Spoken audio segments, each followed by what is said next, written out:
As chamas lambem as muralhas de Troia, tingindo o céu noturno de um laranja violento. Odisseu permanece parado no convés, observando as colunas de fumaça que sobem como dedos negros contra a escuridão. Atrás dele, o cavalo de madeira repousa inerte entre os escombros e os portões de bronze, agora retorcidos pelo calor intenso. Ele levanta a mão direita e faz um sinal seco aos capitães. As âncoras são erguidas, arrastando-se pelo fundo do mar com um rangido metálico que corta o ar. Os remadores empurram as pás contra a água, forçando os 12 navios a se afastarem da costa fumegante. Odisseu caminha até a proa, sentindo a vibração constante da madeira sob seus pés. O horizonte à frente não mostra luz alguma, apenas uma névoa densa que engole o contorno das estrelas. Ele aperta a borda da amurada com força, vendo a silhueta da cidade reduzida a brasas diminuir a cada instante. O vento muda de direção, trazendo o cheiro de madeira queimada e o silêncio pesado de quem abandona uma guerra para enfrentar o desconhecido. Não há comemoração, apenas o ritmo constante dos remos que batem na água, distanciando-os do que restou do reino inimigo. Ele observa a escuridão total que se abre no caminho, onde o destino da frota se torna uma incógnita absoluta. Dias de navegação silenciosa terminam quando a proa toca a areia negra da ilha desconhecida. Odisseu salta do navio, seguido por seus homens exaustos. Eles caminham por um caminho íngreme até encontrarem uma abertura monumental na rocha. Dentro, o ar é denso, impregnado com o cheiro de leite coalhado e feno seco. Fileiras de cestos transbordam de queijos, e currais improvisados abrigam rebanhos de ovelhas e cabras que balem em uníssono. A luz do sol entra pela entrada, revelando grandes bacias de madeira cheias de soro de leite. Os soldados tocam os queijos, testando o peso dos blocos, e olham ao redor com uma ganância contida pela fome acumulada. Odisseu caminha até a parte mais profunda da gruta. Ele para diante de um cajado de madeira maciça, tão grande que um homem comum não conseguiria sequer erguer.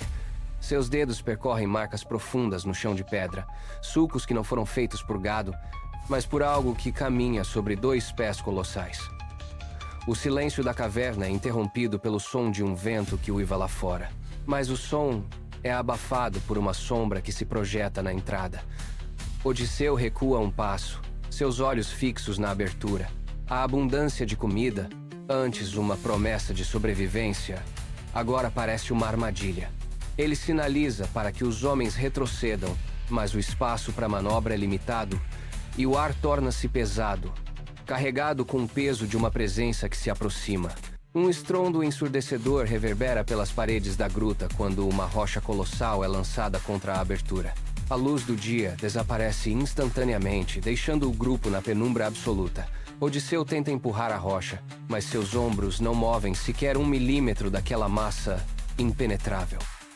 O cheiro de suor animal e terra úmida invade o local. De repente, uma sombra gigantesca preenche a entrada. Polifemo entra, fazendo o chão tremer sob o peso de cada passo. Ele solta seus animais, que correm desordenadamente pelo recinto. O gigante para no centro, seus olhos varrendo a escuridão até encontrar os gregos encolhidos nos cantos. Sem hesitar, ele avança. Suas mãos enormes agarram 2 homens pelos braços. O som de corpos colidindo contra a pedra bruta ecoa pela caverna, seguido pelo silêncio súbito da morte.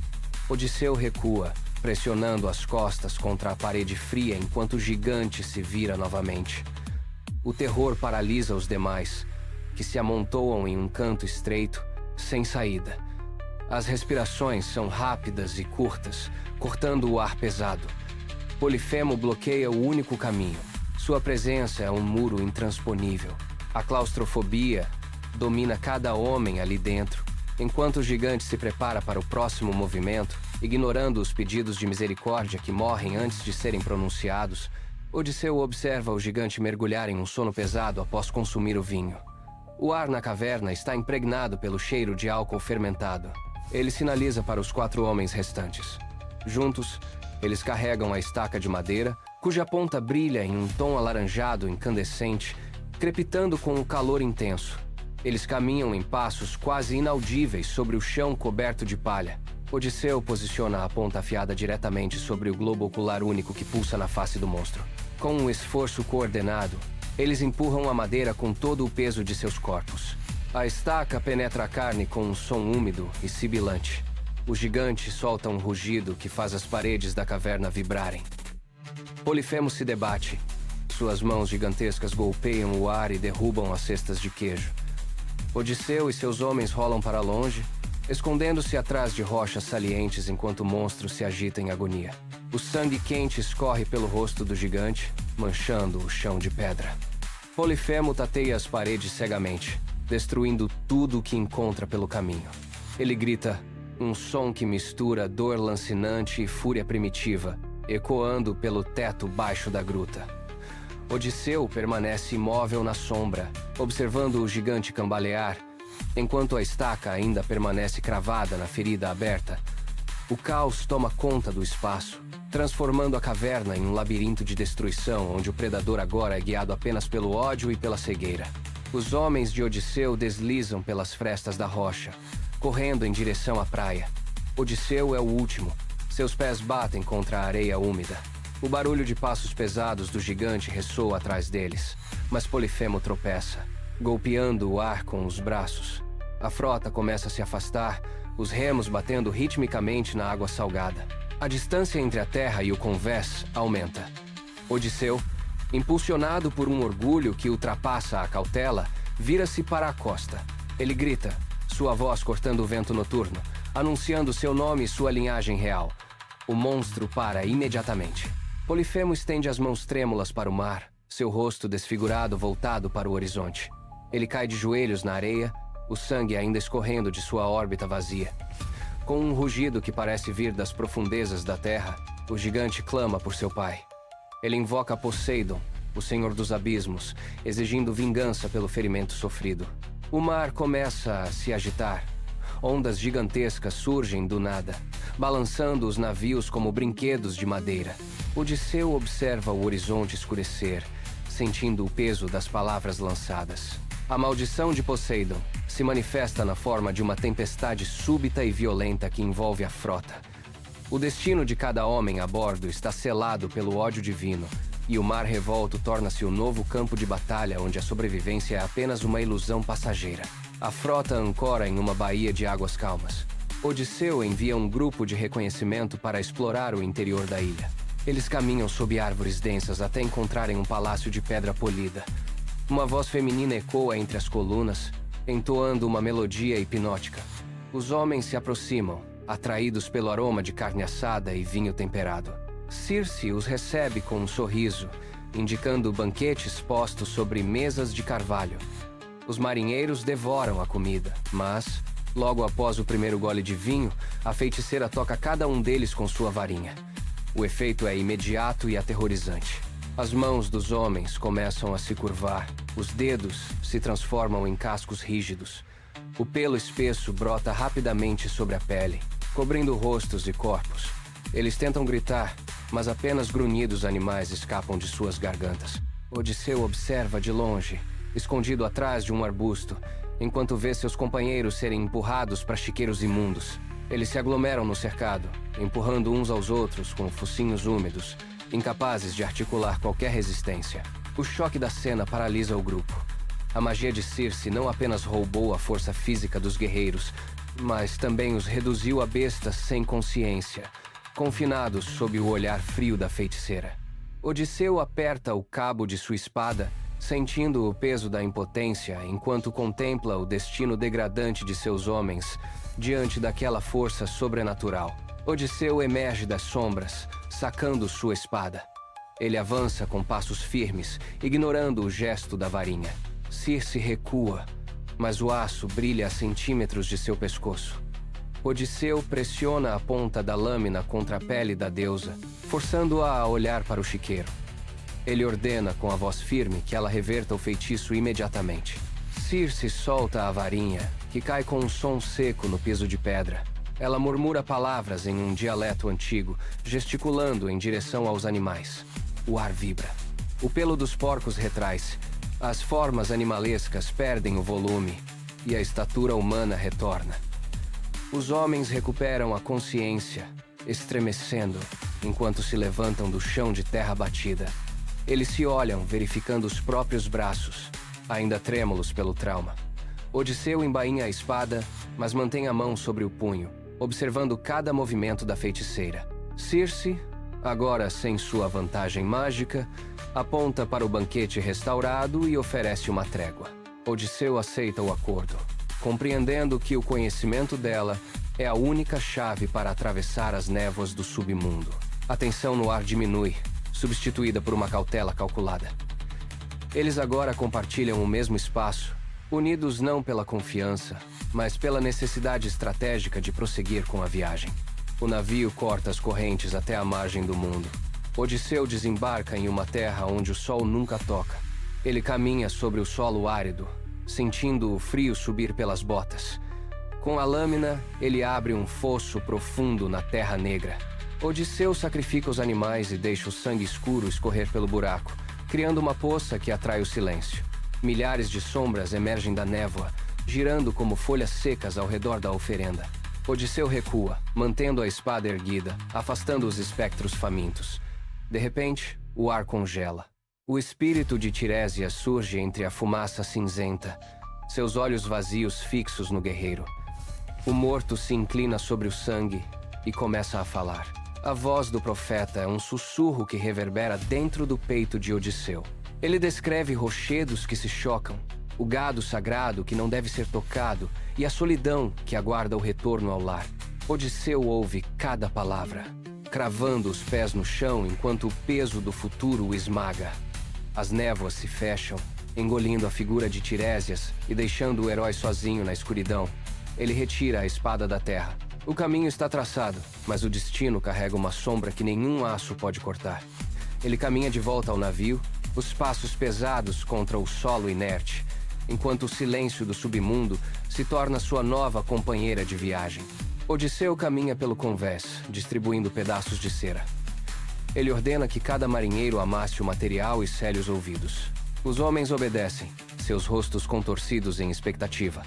Odisseu caminha até o mastro principal e estende os braços. Seus homens passam cordas ásperas, cruzando-as com força contra seu peito e pulsos, prendendo-o firmemente à madeira. Ele testa as amarras. O nó não cede. O barco desliza para águas calmas.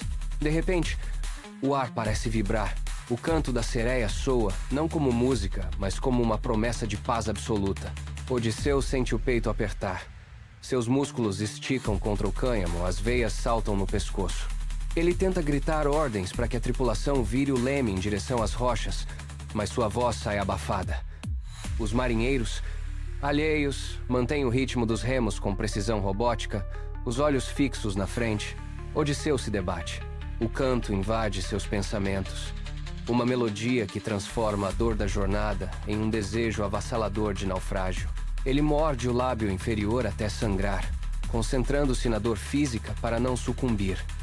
Seus olhos se arregalam, fixos no horizonte onde as criaturas aguardam. O navio avança, cortando a água entre o perigo e o destino. A luta é interna, silenciosa e brutal. Um duelo entre a vontade de viver e a sedução da morte iminente. O navio entra no estreito, onde as águas se tornam estreitas e turbulentas. De repente, o ar sopra um cheiro de morte. Do rochedo à esquerda, 6 pescoços escamosos disparam como chicotes. As cabeças mergulham no convés, agarrando 6 marinheiros com mandíbulas afiadas. O som de ossos partindo ecoa acima do rugido do mar. Os homens são elevados ao ar, debatendo-se enquanto são arrastados para as fendas escuras das rochas. Odisseu tenta alcançar sua espada, mas o navio inclina violentamente. À direita, o mar se abre em um círculo perfeito. Charybdis suga água com uma força colossal, criando um redemoinho que faz o casco Ranger girar. O navio é puxado lateralmente. A madeira estala sob a pressão do vácuo. Odisseu agarra o mastro com força, sentindo a madeira vibrar enquanto a água ameaça engolir tudo. Ele ordena que os remadores golpeiem a água com fúria. O barco é lançado para fora da zona de sucção, balançando em águas agitadas. O convés está vazio, manchado de sangue, e o silêncio dos que partiram pesa mais que a tempestade. Odisseu olha para trás, os olhos fixos na boca do redemoinho, sentindo o trauma da perda pulsar em suas mãos trêmulas. O navio segue em frente, mas a tripulação está reduzida, marcada pelo horror que as rochas deixaram para trás. A fome consome a tripulação na Ilha do Sol. Sem hesitar, os homens abatem o gado sagrado.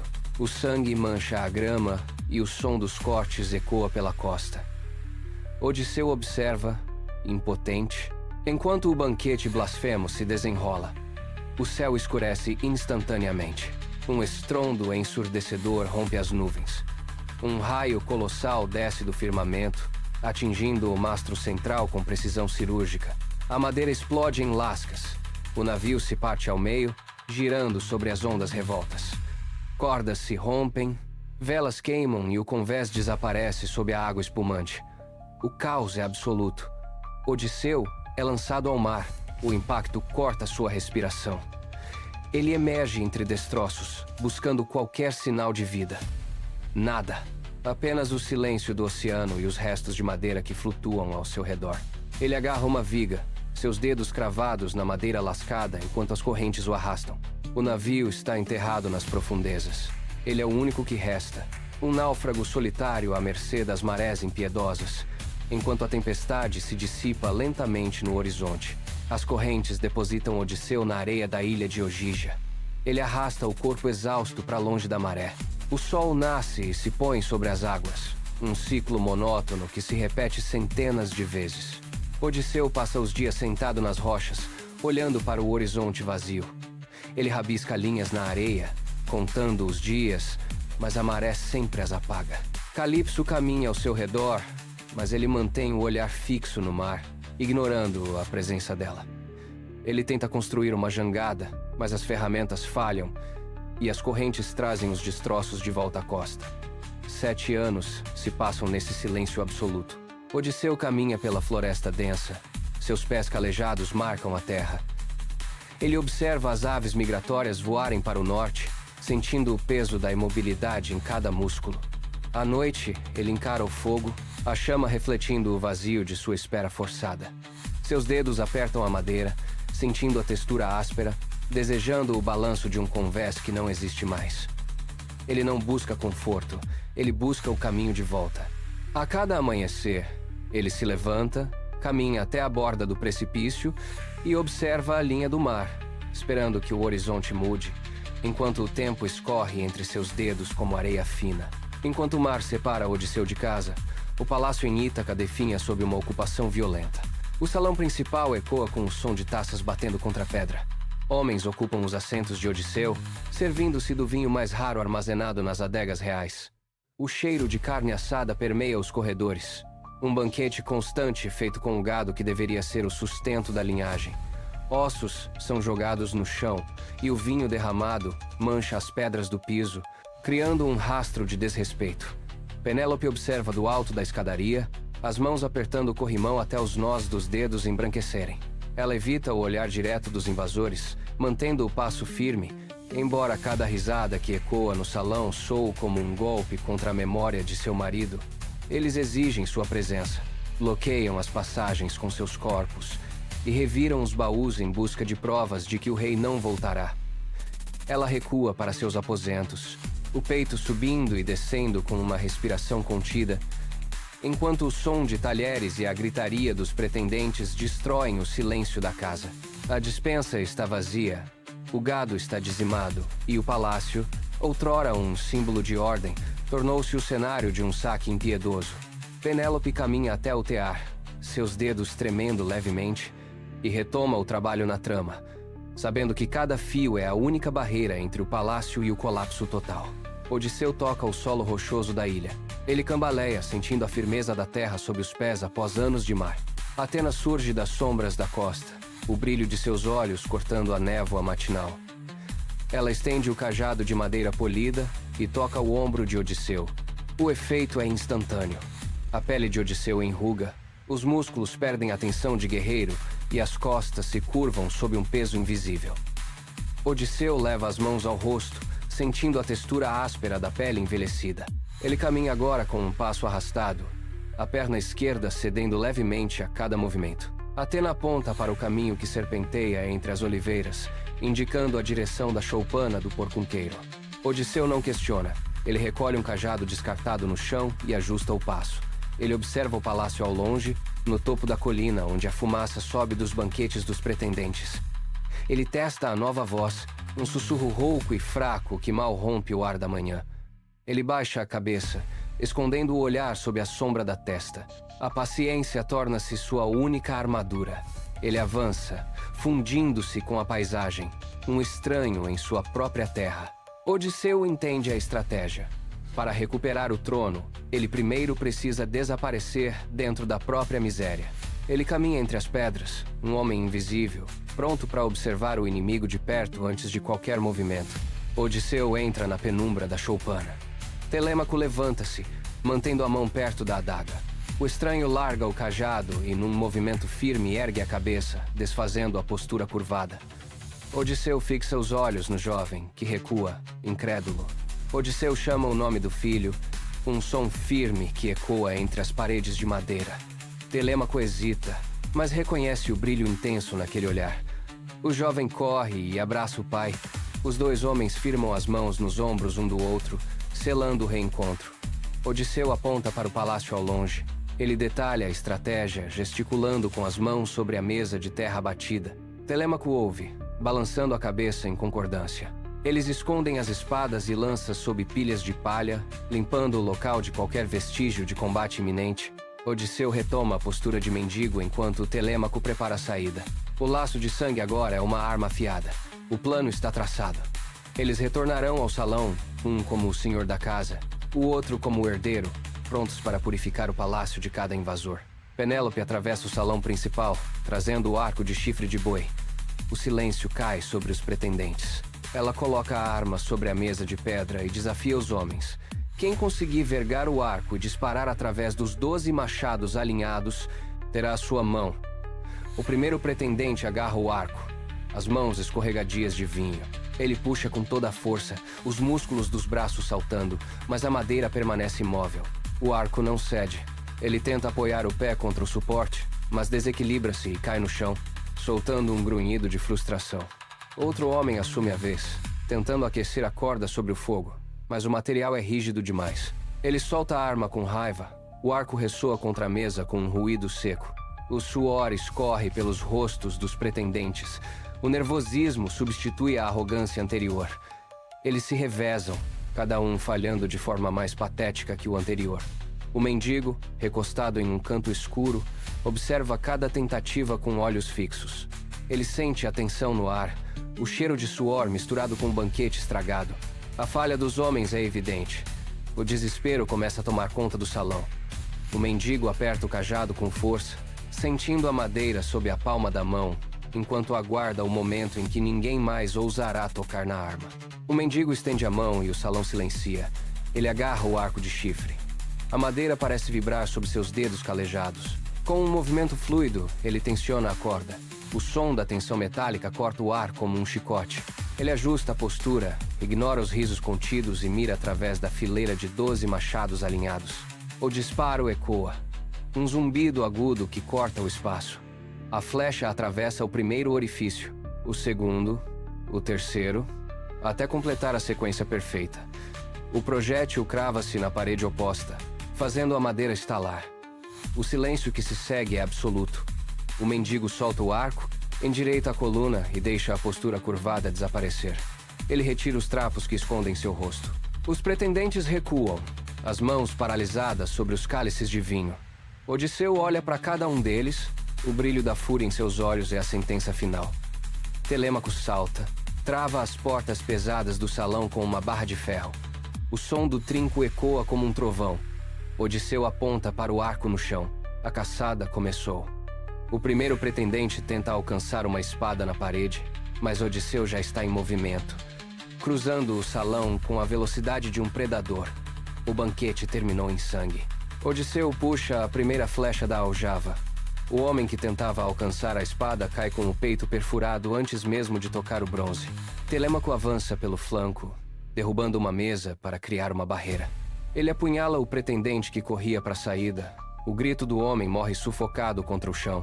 O salão torna-se uma armadilha. Odisseu move-se entre as colunas. Cada passo é uma sentença. Ele dispara uma segunda flecha, atingindo a garganta de um líder que tentava ordenar um contra-ataque. O sangue respinga nas paredes de pedra. Os pretendentes acuados lançam cadeiras e facas de mesa, mas erram os alvos.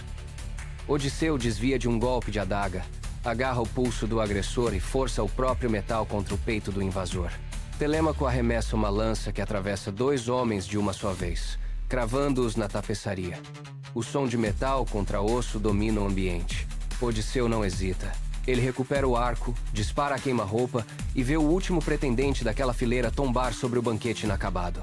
Cada golpe é o acerto de contas por anos de usurpação. O ar torna-se pesado e quente pelo cheiro do confronto.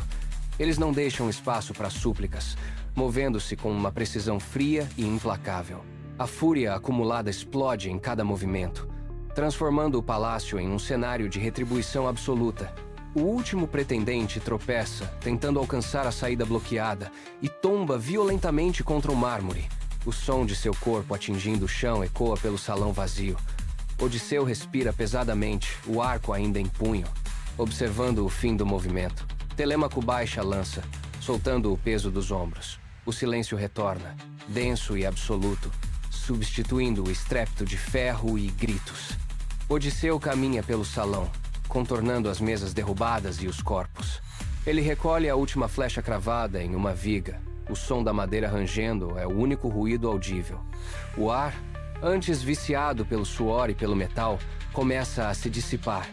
Ele abre as portas pesadas, deixando a luz do dia penetrar e varrer as sombras acumuladas. Odisseu começa a remover os vestígios da invasão, arrastando os corpos para fora e limpando o sangue das lajes com um pano de linho. Cada gesto é lento, deliberado, uma purificação necessária após anos de desonra. Ele remove os cálices vazios, apaga os archotes que ainda queimam e endireita as cadeiras reviradas. O salão, agora despido de sua violência, parece finalmente respirar. Odisseu para no centro do recinto, observando a ordem restaurada. A poeira suspensa na luz do sol assenta-se lentamente. A casa está desinfetada. A usurpação terminou. Ele larga as armas, sentindo o peso da responsabilidade final recair sobre seus ombros enquanto o silêncio sela a vitória. Odisseu atravessa o corredor final. O som de seus passos contra a pedra é firme. Ele para diante da porta do aposento principal. A madeira range ao ser empurrada. Penélope está de pé junto à janela. Ela se vira, observando a silhueta que preenche a entrada. Não há necessidade de palavras. Odisseu caminha até ela, deixando a exaustão dos anos cair. Ele estende as mãos, tocando os ombros dela. Ela responde, fechando os dedos sobre os braços dele. O aperto é real, sólido, confirmando o fim da espera. Eles se aproximam, unindo os corpos em um abraço longo e silencioso.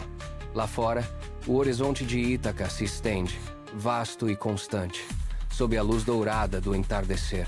O mar bate contra as rochas da ilha, um som rítmico que preenche o quarto. Odisseu sente o pulsar da vida na respiração dela. Penélope encosta o rosto contra o peito dele, sentindo a firmeza de seu retorno. As janelas permanecem abertas, permitindo que a brisa marinha purifique o ambiente, levando consigo os últimos vestígios do medo. A casa está em silêncio. A família está completa. O longo ciclo de partidas e perdas dissolve-se sob o céu calmo. Ítaca repousa sob a certeza de um novo dia. A guerra, as viagens e os monstros são agora apenas lembranças distantes. O horizonte, antes um símbolo de incerteza, torna-se a fronteira de um tempo de paz. Eles permanecem assim, imóveis, enquanto a noite cai sobre a ilha, selando o destino de seu lar.